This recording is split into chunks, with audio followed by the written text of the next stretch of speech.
आज हम लोग बात करने वाले हैं बीपीएससी एईडीओ। तो यहाँ पर 150 प्लस का टारगेट कैसे यहाँ पर अचीव किया जाए। तो यहाँ पर बात करें सबसे पहले सिलेबस की, तो हिंदी आपको 70 नंबर के पूछे जाएंगे और इंग्लिश, ये दोनों जो है क्वालिफाइंग नेचर का है। इंग्लिश जो है आपको मतलब टोटल जो फॉर्म भरे गए हैं 10 लाख। तो यहाँ पर इंग्लिश ऐसा पूछा जा सकता है जिससे आपको 6 से 8 लाख स्टूडेंट को बाहर भी किया जा सकता है। तो कोशिश करें, 6 लाख तो स्टूडेंट बाहर होंगे ही होंगे, तो टोटल 4 लाख में कंपटीशन होगा। तो आप उनमें नहीं हैं जो इंग्लिश में कम मार्क्स आ रहे हैं। आपको कोशिश करना है, इंग्लिश में जो टोटल 30 मार्क्स का है, तो यहाँ पर 9 मार्क्स लेकर आना है। 9 मार्क्स लेकर आएंगे, ऐसा नहीं आपको टोटल जो है 10 क्वेश्चन सही कर दिए तो आपको इतना नंबर आ जाएगा, 9 नंबर आ जाएगा। आपको टोटल आपको आपको टोटल ऐसा अटेम्प्ट लेना होगा 14 से 15 प्रश्न इंग्लिश में सही जाए।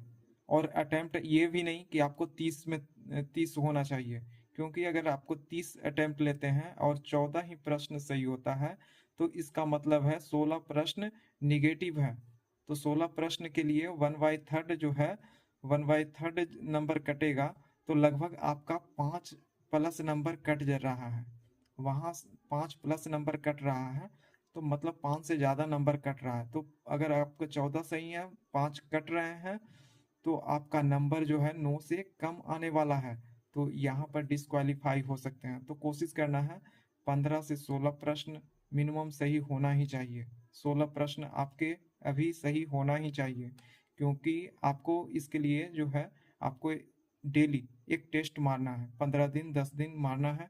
अगर आपको लगे 18 से 20 प्रश्न आप सही कर पा रहे हैं, 28 29 जो है अटेम्प्ट लेने पर आप 18 से 20 प्रश्न सही कर पा रहे हैं, तो आप श्योर हो सकते हैं। नहीं आती है, आपको यहाँ पर मेहनत करना ही होगा। आपको 18 से 20 या 20 प्लस ही आपको अभी सही करना होगा, क्योंकि एग्जाम किसी भी प्रकार से लिया जा सकता है, टफ भी हो सकता है। इंग्लिश में आपको हटाना है तो टफ लिया जा सकता है। इसके लिए इंग्लिश के लिए आप प्रीपोजिशन तैयार कर लें। उसके बाद जो है प्रीपोजिशन के अलावा आप वर्ब, एक्टिव पैसिव, साइनो एंटो,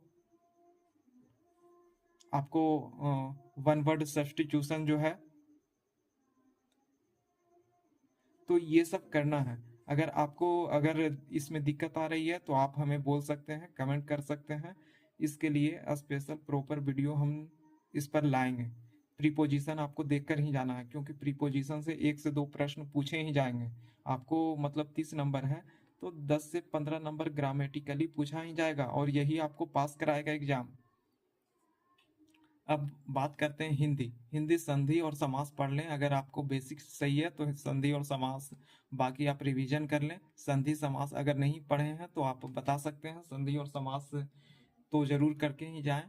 अब आते हैं, ये अगर क्वालिफाई कर जाते हैं, आपको हिंदी में जो है 21 मार्क्स लाना है। ये नहीं कि 21 सही करना है, आपको 35 के आसपास सही करना है, क्योंकि 1/3 निगेटिव है। ठीक ना। तो आइए, अब यहाँ पर आप जैसे ही आप क्वालिफाई कर जाते हैं तो आपको आता है जीएस पेपर 1, और फिर है जो मैथ का।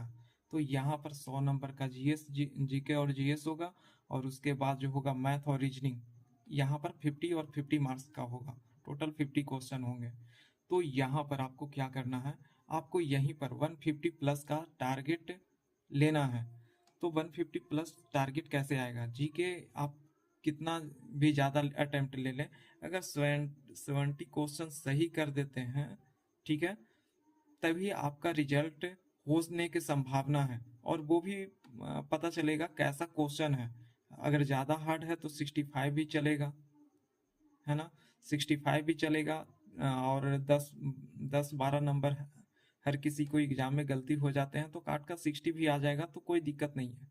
लेकिन 60 से अगर कम है तो आप में बहुत ज़्यादा दिक्कत है, आपको 60 प्लस करना ही होगा।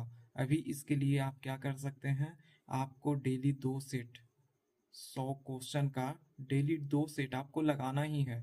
आपको, अगर आपके पास बुक अवेलेबल नहीं है या कुछ भी अवेलेबल नहीं है, तो आपको यूट्यूब पर बहुत सारे बुक्स का जो है रिव्यू दिया हुआ होगा।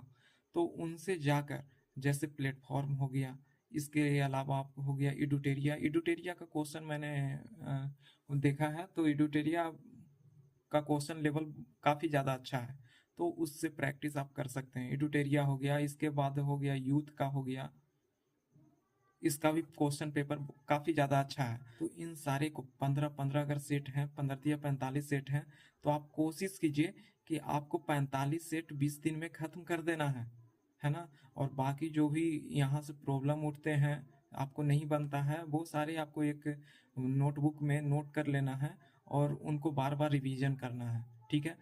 आपको यहाँ पर एक और तैयार करना है, कन्फ्यूजन वाले जो भी हैं क्वेश्चन हैं, क्योंकि कई प्रश्न ऐसे होते हैं बार बार आपको गलती हो जाते हैं। टेस्ला किस चीज़ का मात्रक है या वेबर किस चीज़ का मात्रक है, इन सारे प्रश्नों में आपको प्रॉब्लम आते हैं, या और भी कई सारे प्रश्न हो जाते हैं।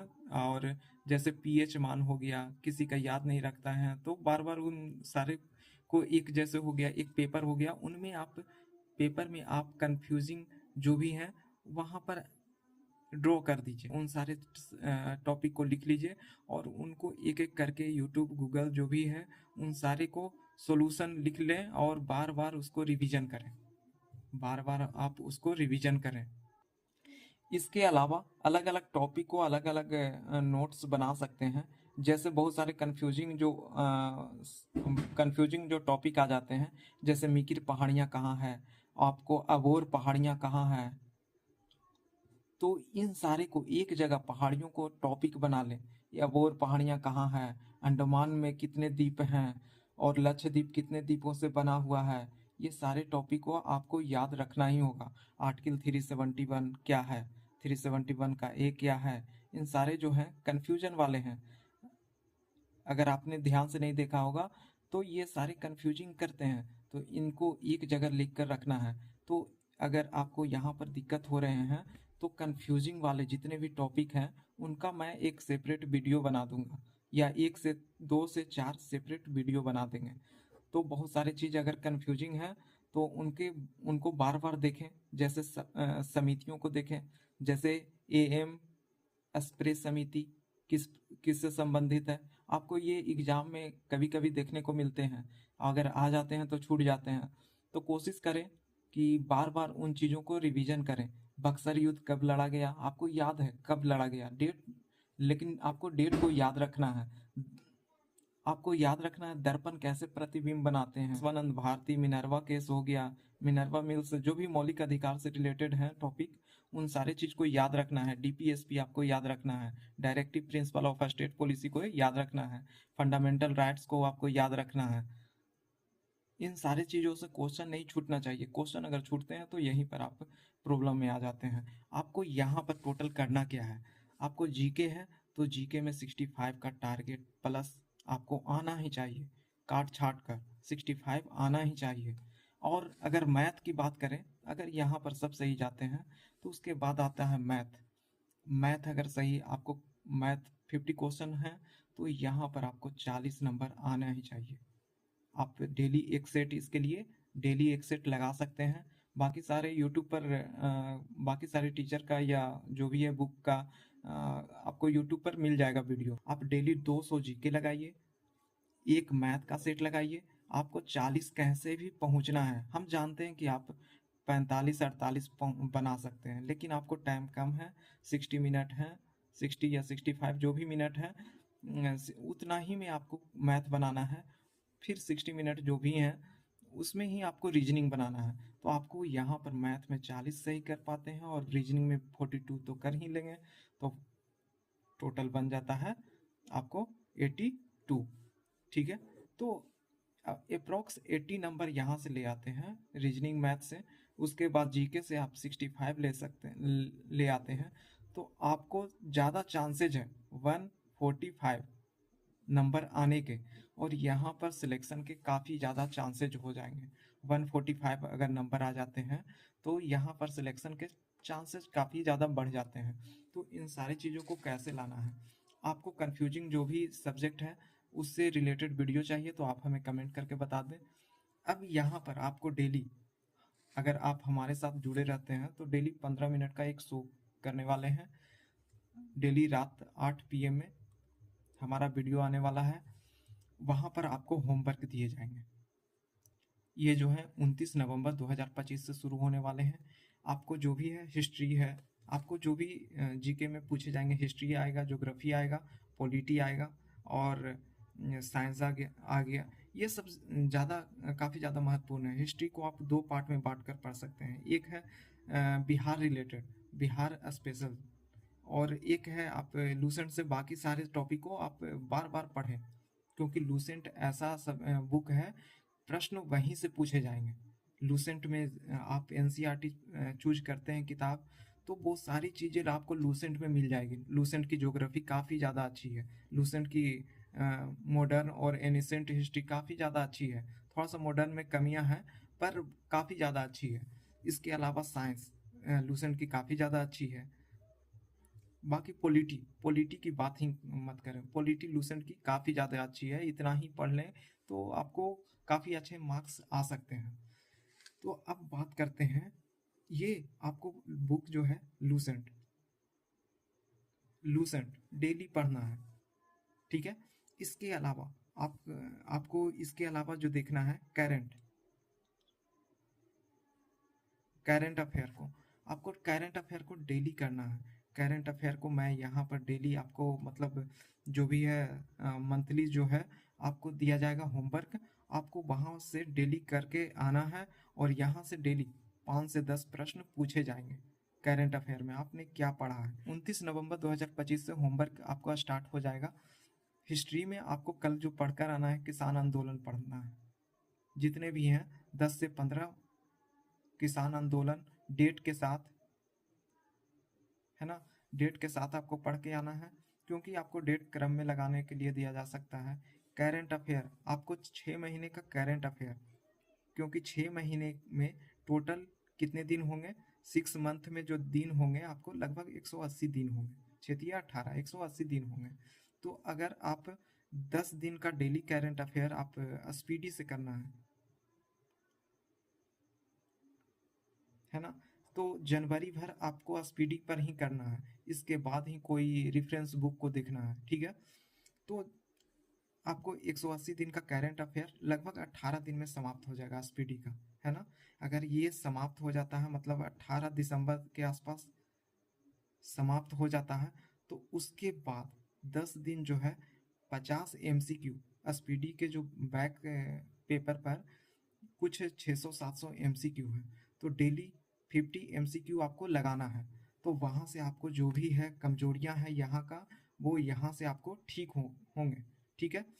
तो अब इसके अलावा करंट अफेयर फिर भी आपको याद नहीं होते हैं, सबका प्रॉब्लम होता है। तो आपको क्या करना है, आपको प्राइज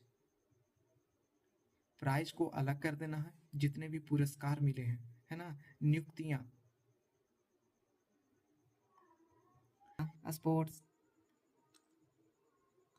इसके बाद है जितने भी आपको इसरो या सैटेलाइट जो भी है प्रोग्राम है, ये इसरो का, नेशनल या जो भी है फॉरेन का जो भी प्रोग्राम है, इंडेक्सेस को लिख लें। सूचकांक से 1-2 प्रश्न पूछे ही जाते हैं।